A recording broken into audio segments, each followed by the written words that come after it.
All right, welcome to another deep dive. This time we're going to be checking out Memoirs of a Geisha by Arthur Golden. It's a story you sent us, and it's a really interesting one. We'll be diving into the life of Sayuri, a geisha in pre-World War II Japan, told as if she's looking back on, everything she went through. So Yeah. it's quite a journey. Oh, it really is. It's Yeah. incredible how Arthur Golden, being an American man, captures the voice of Sayuri so well. Really pulls you into that world of geishas that's usually, so secretive. Yeah, for sure. It all starts in this tiny fishing village, right? Sayuri, who we first meet as Chiyo, has this simple life, family, and Golden does such a good job with those early scenes, especially like the bond she has with her sister Satsu. It really gets you, those Yeah. early chapters. It's all about innocence, and then boom, Chiyo's whole world changes. Her mom gets sick. Her dad's making these desperate choices. Mm. Really, really tough stuff. Tough is right. And then you've got Mr. Tanaka showing up. Like he's this glimmer of hope, right? A chance for a better future. But then, well, it doesn't exactly go that way. It's like a big reminder of how few options women or girls really had back then. Absolutely. And that whole thing with Mr. Tanaka sends Chiyo down a path she never could have, pictured. She ends up in Kyoto at this place called the Okiya, a geisha house. Total different world, like falling down a rabbit hole or something. So Nita Kuya is like its own little universe, Oh, right? yeah. There's Mother, who's all business, sees dollar signs when she looks at Chiyo. Then there's Auntie, softer, but still, traditions are everything to her. And Granny, who's like a link to the past. And oh yeah, Pumpkin. Oh, and don't forget Hatsumo. She's like the top dog at the Okiya. Yay! Beautiful, yeah, but underneath hand, she's insecure and just plain mean. Hatsuma, she's like a classic villain. I mean, straight out of Shakespeare. Golden really went all out with the drama there. I couldn't put the book down. He really lays it on thick. Remember that part when Chiyo tries to play the shamisen the first time? I mean, it's kind of funny, but you also see just how much pressure these girls were under, all the training they had to go through. Yeah, it makes you think. People always romanticize geishas, but their lives were tough, Yeah. super competitive, a lot on the line all the time. For sure. Every little thing mattered, every gesture, what they said, even how they looked at you. One wrong move, like spilling your tea, and that's it, Big trouble. And Hatsumo. She is a master manipulator, always trying to trip Chiyo up. The whole thing with the chairman's handkerchief, that's a perfect example. Sneaky. And it shows how easy it was to ruin a geisha's reputation. It could all disappear just like that. That handkerchief thing, that's a huge turning point. Sets up this whole power struggle between Chiyo and Hatsumo, and you know it's going to be intense. And that's when Mameha comes in. She's this successful geisha who sees potential in Chiyo, like her fairy godmother, right? But there's more to it than just kindness. Oh, yeah. Mameha's got her own reasons. Mm. She's smart, sees that Chiyo's beautiful, those eyes especially, those blue-gray eyes, and she figures, all right, let's make her a rival for Hatsumo. That'll shake things up. Right. It's like Mame has this mastermind orchestrating Chiyo's transformation into, well, Sayuri, the geisha we come to know. Every step is calculated, like she's playing chess. And then the Mizwich. That's a big deal for geishas. A coming-of-age thing. Yeah. But it also shows how, well, transactional things were in Gion. And Mamea pushes things with Sayuri's Mizwij, gets these two powerful guys interested, Dr. Crab and Nobu, drives up the price, shows everyone how valuable Sayuri is. Mameha knew what she was doing. She understood people, especially Dr. Crab. Remember, he had that thing about feet, right? She uses that, creates this bidding war, and bam! Sayuri's Mizwij breaks records. Risky move, but it worked. Secures Sayuri's spot in Gion, and oh boy, did it make Hatsumo mad. Talk about a power play. Mameha gets it. Gion is complicated.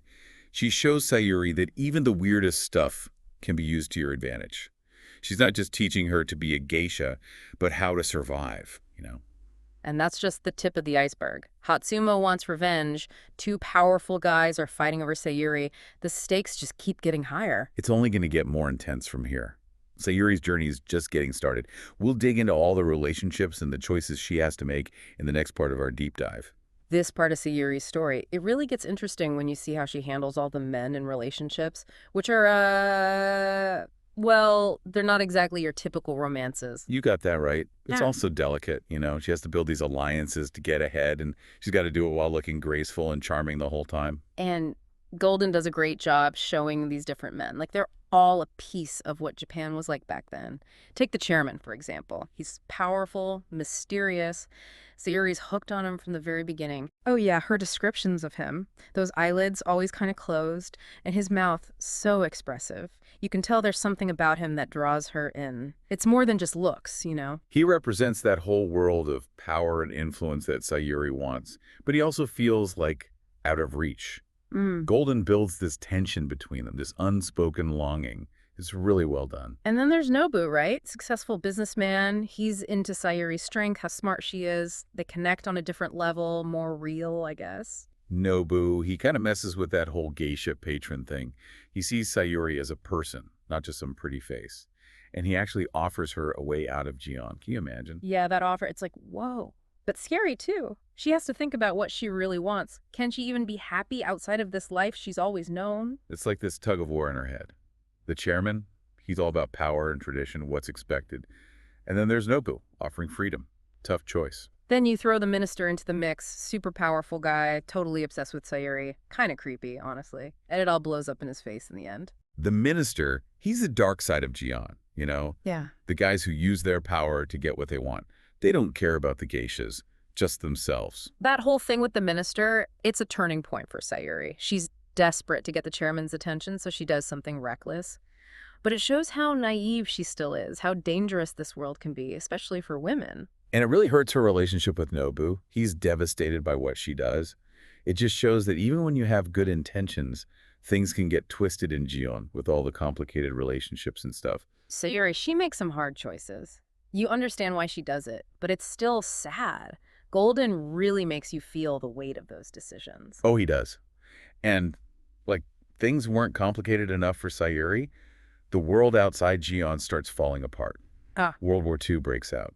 It's a harsh reminder that nobody, even geishas, are safe from what's happening in the world. The war changes everything. Gion is deserted, the geishas are scattered, Sayuri ends up hiding out in the countryside. What a change for her, right? From all that elegance to basically roughing it. Yeah, the countryside. It's the opposite of Gion. Sayuri has to learn new stuff, wear plain clothes, no more fancy parties. She's dealing with wartime realities. Like she's shedding that geisha persona, going back to basics. It's a time for her to look inward, you know, strip away all that pretense and just be herself again. But even with everything going crazy, she still thinks about the chairman. He sends her a letter, and it's like this ray of hope in a dark time. That letter is everything she wants, right? Stability, love, a future. It reminds her that even though there's a war going on, there's still hope for a better life. And that hope, that's what makes her go back to Kyoto after the war. Gion's not the same, but it's still home. She wants to rebuild her life. Going back to Gion, that's the beginning of the last part of her story. She's not that naive girl anymore. She's gone through a lot, betrayal and hardship, and it's made her stronger. And she's lost a lot, too. Hatsumo's gone. Sad ending for her, all that jealousy and anger eating her up inside. And Pumpkin, well, she's not the same either. Pumpkin, she's really interesting. She starts out all shy and unsure, but she ends up being this woman who doesn't care what people think. She makes her own rules. I love those scenes where Pumpkin's telling her crazy stories to Nobu and the chairman. It's like her way of dealing with everything, making jokes, not taking things too seriously. Her stories, they're wild, but there's some truth in there too. She's a good observer of people.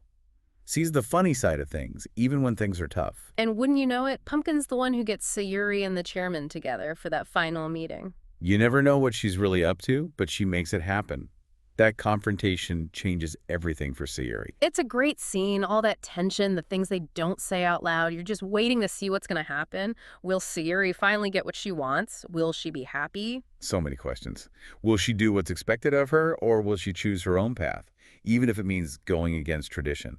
We'll find out what happens to Sayuri and how her journey ends in the last part of our deep dive. So we left off with Sayuri and the chairman finally face to face. All thanks to Pumpkin Ride. She really set that whole thing up. I gotta say, I was hooked. Like, what's gonna happen? Oh, absolutely. And the way Golden writes that scene, it's not like some big dramatic love confession. It's subtle, quiet, but that's what makes it so powerful. Totally. It's like they're having this conversation, but there's so much going on underneath. All those years of, longing and stuff. Every word, every look, it's loaded. Exactly. And in that moment, the chairman, he talks about Nobu. How he reacted to the whole minister thing, his anger, it made the chairman realize something. Nobu wasn't meant to be Sayuri's Dana. Not really. It's a big realization. Changes everything between them. Like he's giving Sayuri permission to move on, you know? Let go of the guilt she feels about Nobu. She can choose her own path, even if it's not what people expect. And that's when the chairman, he finally admits how he feels. All those years of, well, keeping it bottled up. And then, the kiss.